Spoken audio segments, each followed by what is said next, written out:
Hello नमस्कार मित्रांनो, तलाठी भरती रिलेटेड ऑथेंटिक अपडेट्स पाहण्यासाठी मित्रांनो आत्ताच आपल्या चॅनलला सबस्क्राईब करून घ्या। तर बघा मित्रांनो, तलाठी भरतीचा जो पेसा केस संदर्भातील निकाल पेंडिंगला आहे मित्रांनो, तर जवळपास यामध्ये 13 डिस्ट्रिक्ट्स येतात। तर या डिस्ट्रिक्टचा रिझल्ट कधीपर्यंत येणार आहे याविषयी मित्रांनो आपला हा आजचा व्हिडिओ होणार आहे। जर तुम्ही चॅनलवरती नवीन असाल तर व्हिडिओला लाईक करायला विसरू नका आणि मित्रांनो चॅनलला सुद्धा सबस्क्राईब करून घ्या आणि हा व्हिडिओ तुमच्या सर्व मित्रमैत्रिणींसोबत शेअर करायला विसरू नका। तर बघा मित्रांनो, 4 तारखेला पुन्हा एकदा एक मीटिंग घेण्यात आली होती पेसा केस संदर्भात किंवा पेसाचा जो निकाल पेंडिंग आहे त्या संदर्भात।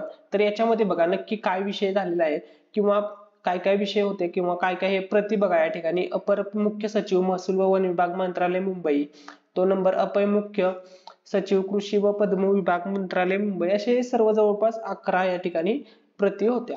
त्यानंतर विषय काय होता तो विषय बघा, आदिवासी भागातील पेसा क्षेत्रातील 17 संवर्गातील भरती प्रक्रियांबाबत बैठक। महोदया, पेसा क्षेत्रातील पदभरतीच्या अनुषंगाने माननीय सर्वोच्च न्यायालयात दाखल करण्यात आलेली स्पेशल लीव्ह अपील सिव्हिल क्रमांक या ठिकाणी पाहू शकता अद्याप प्रलंबित आहे। सदर याचिका लवकरच सुनावणी येण्याची शक्यता। सदर प्रकरणी महाधिवक्ता महाराष्ट्र राज्याच्या समवेत दिनांक 2/3/2024 रोजी झालेल्या बैठकीच्या वेळी त्यांनी पेसा क्षेत्रातील विविध 17 संवर्गातील एकूण रिक्त पदांच्या स्थितीबाबतची माहिती तात्काळ सादर करण्याचे निर्देश दिलेले आहेत। तरी सदर प्रकरणी माहिती उपलब्ध करण्यासाठी सोमवार दिनांक म्हणजे 4 मार्च रोजी 3:30 वाजता ही मित्रांनो बैठक घेण्यात आली होती।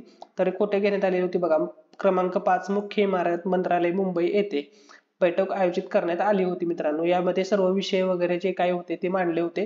तर यामध्ये विवरण बघा मित्रांनो काय काय होते।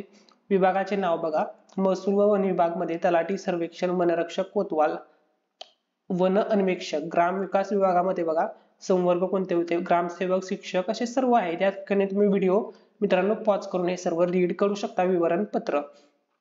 ठीक आहे, तर आता महत्वाचा मुद्दा असा आहे की मित्रांनो तुमचा रिझल्ट कधीपर्यंत लागणार आहे, म्हणजे त्याच्यावरती जी सर्वोच्च न्यायालयाची सुनावणी होणार आहे तलाठी भरतीचा जो पेसा केस संदर्भातील रिझल्ट पेंडिंगला आहे, तर त्याच्याविषयी सांगतो मित्रांनो। तर बघा, सुरुवातीला जी तारीख देण्यात आली होती म्हणजे आता काही पाठीमागे काही दिवसांपूर्वी, तर ती तारीख अशी होती मित्रांनो की 5 मार्चला त्यावरती रिझल्ट येणार होता। परंतु मित्रांनो परत एकदा डेट पुढे गेलेली आहे। आता बघा, आता जी नवीन डेट देण्यात आलेली आहे ऑनलाईन वेबसाईटवर जी माहिती मिळाली आहे त्यानुसार येत्या 12 मार्चला माननीय सर्वोच्च न्यायालयामध्ये या केसची सुनावणी आहे। जर 12 मार्चला सुनावणी झाली तर त्या सुनावणीमध्ये सर्वोच्च न्यायालयाने जर राज्य शासनाला आदेश दिला की तुम्ही निकाल लावू शकता तर आणि तरच पेसा क्षेत्रामध्ये येणाऱ्या या 13 जिल्ह्यांचा निकाल लागेल। जर सर्वोच्च न्यायालयाने निकाल दिला नाही किंवा निकाल लावण्यावर म्हणजे समजा मित्रांनो आता तुम्हाला जर डायरेक्टली सांगायचं म्हटलं तर मित्रांनो जी काही अपडेट येणार आहे ती एका आठवड्याच्या आतमध्ये येणार आहे आणि तलाठी भरतीचा जो पेसा केस संदर्भातील निर्णय आहे मित्रांनो त्यावरती अपडेट ही 12 मार्चला येईल मित्रांनो। 12 मार्चला सर्वोच्च न्यायालयामध्ये याची सुनावणी होणार आहे मित्रांनो। त्यामुळे मित्रांनो तुम्हाला फक्त 12 तारखेपर्यंत वेट करायचा आहे आणि समजा 12 तारखेला त्यांनी रिझल्ट लावायला राज्य शासनाला परवानगी दिली तर 15 तारखेपर्यंत किंवा 14 मार्च किंवा 15 मार्च पर्यंत मित्रांनो तुम्हाला तुमचा रिझल्ट पाहायला मिळेल। यामध्ये जर काही डाऊट असेल कमेंट सेक्शन मध्ये विचारू शकता। Thanks for watching.